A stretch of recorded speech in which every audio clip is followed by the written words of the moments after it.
February 24. From Leviticus. Chapter 15. The Lord said to Moses and Aaron, "Give the following instructions to the people of Israel. Any man who has a bodily discharge is ceremonially unclean. This defilement is caused by his discharge, whether the discharge continues or stops. In either case, the man is unclean. Any bed on which the man with the discharge lies, and anything on which he sits, will be ceremonially unclean. So if you touch the man's bed, you must wash your clothes and bathe yourself in water, and you will remain unclean until evening. If you sit where the man with the discharge has sat, you must wash your clothes and bathe yourself in water, and you will remain unclean until evening. If you touch the man with the discharge, you must wash your clothes and bathe yourself in water, and you will remain unclean until evening. If the man spits on you, you must wash your clothes and bathe yourself in water, and you will remain unclean until evening. Any saddle blanket on which the man rides will be ceremonially unclean. If you touch anything that was under the man, you will be unclean until evening. You must wash your clothes and bathe yourself in water, and you will remain unclean until evening. If the man touches you without first rinsing his hands, you must wash your clothes and bathe yourself in water, and you will remain unclean until evening. Any clay pot the man touches must be broken, and any wooden utensil he touches must be rinsed with water. When the man with the discharge is healed, he must count off 7 days for the period of purification. Then he must wash his clothes and bathe himself in fresh water, and he will be ceremonially clean. On the 8th day he must get 2 turtle doves or 2 young pigeons, and come before the Lord at the entrance of the tabernacle, and give his offerings to the priest. The priest will offer one bird for a sin offering, and the other for a burnt offering. Through this process, the priest will purify the man before the Lord for his discharge. Whenever a man has an emission of semen, he must bathe his entire body in water, and he will remain ceremonially unclean until the next evening. Any clothing or leather with semen on it must be washed in water, and it will remain unclean until evening. After a man and a woman have sexual intercourse, they must each bathe in water, and they will remain unclean until the next evening. Whenever a woman has her menstrual period, she will be ceremonially unclean for 7 days. Anyone who touches her during that time will be unclean until evening. Anything on which the woman lies or sits during the time of her period will be unclean. If any of you touch her bed, you must wash your clothes and bathe yourself in water, and you will remain unclean until evening.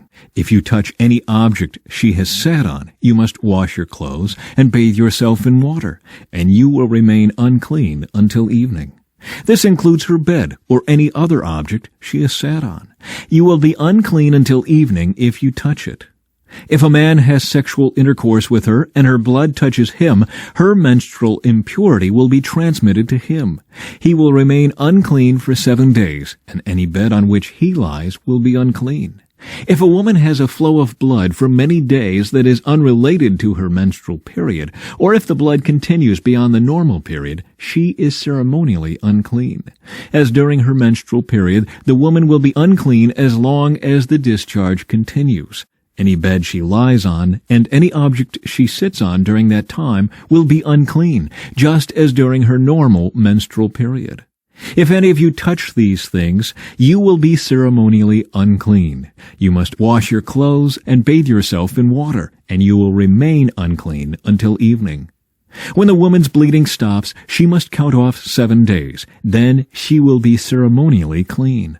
On the 8th day, she must bring 2 turtle doves or 2 young pigeons and present them to the priest at the entrance of the tabernacle. The priest will offer one for a sin offering and the other for a burnt offering. Through this process, the priest will purify her before the Lord for the ceremonial impurity caused by her bleeding. This is how you will guard the people of Israel from ceremonial uncleanness. Otherwise they would die, for their impurity would defile my tabernacle that stands among them. These are the instructions for dealing with anyone who has a bodily discharge, a man who is unclean because of an emission of semen, or a woman during her menstrual period. It applies to any man or woman who has a bodily discharge, and to a man who has sexual intercourse with a woman who is ceremonially unclean. The Lord spoke to Moses after the death of Aaron's 2 sons who died after they entered the Lord's presence and burned the wrong kind of fire before him. The Lord said to Moses, "Warn your brother Aaron not to enter the most holy place behind the inner curtain whenever he chooses. If he does, he will die.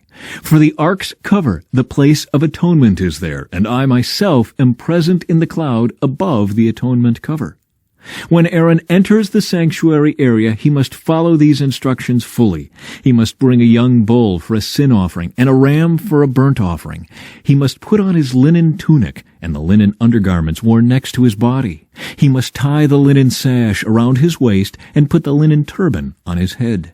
These are sacred garments, so he must bathe himself in water before he puts them on. Aaron must take from the community of Israel 2 male goats for a sin offering and a ram for a burnt offering. Aaron will present his own bull as a sin offering to purify himself and his family, making them right with the Lord. Then he must take the 2 male goats and present them to the Lord at the entrance of the tabernacle. He is to cast sacred lots to determine which goat will be reserved as an offering to the Lord and which will carry the sins of the people to the wilderness of Azazel.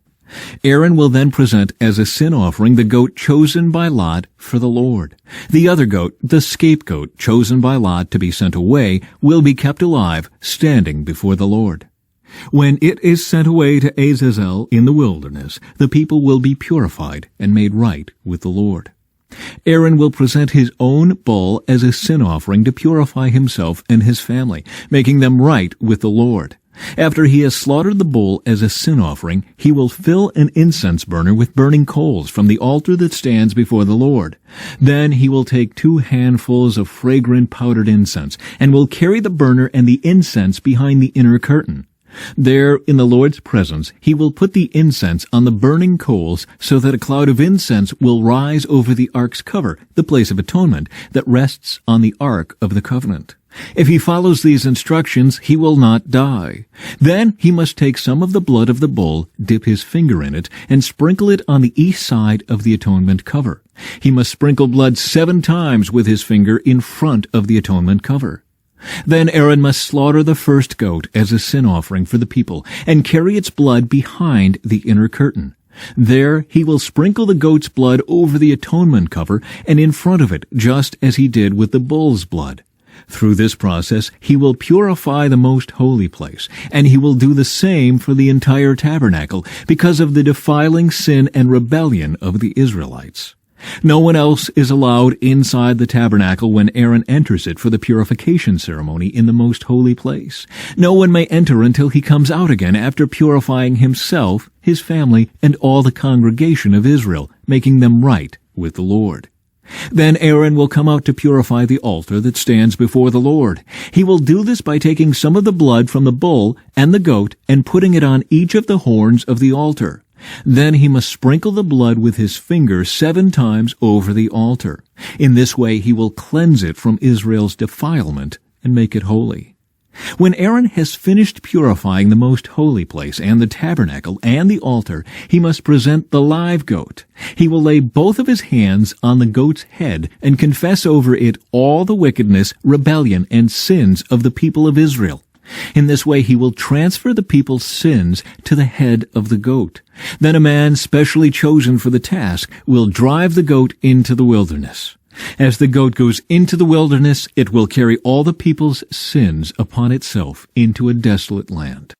When Aaron goes back into the tabernacle, he must take off the linen garments he was wearing when he entered the most holy place, and he must leave the garments there. Then he must bathe himself with water in a sacred place, put on his regular garments, and go out to sacrifice a burnt offering for himself and a burnt offering for the people. Through this process, he will purify himself and the people, making them right with the Lord. He must then burn all the fat of the sin offering on the altar. The man chosen to drive the scapegoat into the wilderness of Azazel must wash his clothes and bathe himself in water. Then he may return to the camp.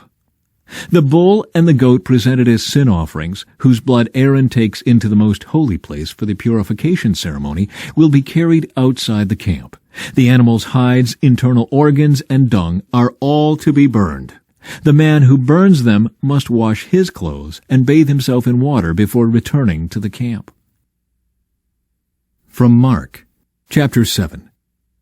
One day some Pharisees and teachers of religious law arrived from Jerusalem to see Jesus. They noticed that some of his disciples failed to follow the Jewish ritual of hand-washing before eating. The Jews, especially the Pharisees, do not eat until they have poured water over their cupped hands, as required by their ancient traditions. Similarly, they don't eat anything from the market until they immerse their hands in water. This is but one of many traditions they have clung to, such as their ceremonial washing of cups, pitchers, and kettles. So the Pharisees and teachers of religious law asked him, "Why don't your disciples follow our age-old tradition? They eat without first performing the hand-washing ceremony." Jesus replied, "You hypocrites! Isaiah was right when he prophesied about you, for he wrote, 'These people honor me with their lips, but their hearts are far from me. Their worship is a farce, for they teach man-made ideas as commands from God.' For you ignore God's law and substitute your own tradition." Then he said, "You skillfully sidestep God's law in order to hold on to your own tradition. For instance, Moses gave you this law from God: honor your father and mother, and anyone who speaks disrespectfully of father or mother must be put to death. But you say it is all right for people to say to their parents, 'Sorry, I can't help you, for I have vowed to give to God what I would have given to you.' In this way, you let them disregard their needy parents, and so you cancel the word of God in order to hand down your own tradition. And this is only one example among many others." Then Jesus called to the crowd to come and hear. "All of you, listen," he said, "and try to understand. It's not what goes into your body that defiles you. You are defiled by what comes from your heart." Then Jesus went into a house to get away from the crowd, and his disciples asked him what he meant by the parable he had just used. "Don't you understand either?" he asked. "Can't you see that the food you put into your body cannot defile you? Food doesn't go into your heart, but only passes through the stomach and then goes into the sewer." By saying this, he declared that every kind of food is acceptable in God's eyes. And then he added, "It is what comes from inside that defiles you. For from within, out of a person's heart, come evil thoughts, sexual immorality, theft, murder, adultery, greed, wickedness, deceit, lustful desires, envy, slander, pride, and foolishness. All these vile things come from within. They are what defile you." From Psalms. Lord, don't hold back your tender mercies from me. Let your unfailing love and faithfulness always protect me. For troubles surround me, too many to count. My sins pile up so high I can't see my way out. They outnumber the hairs on my head. I have lost all courage. Please, Lord, rescue me. Come quickly, Lord, and help me. May those who try to destroy me be humiliated and put to shame. May those who take delight in my trouble be turned back in disgrace.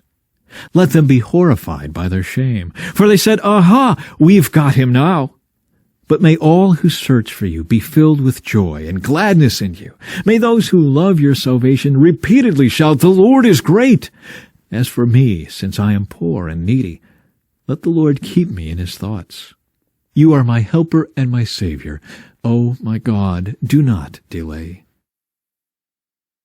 From Proverbs. Wise words come from the lips of people with understanding, but those lacking sense will be beaten with a rod. Wise people treasure knowledge, but the babbling of a fool invites disaster.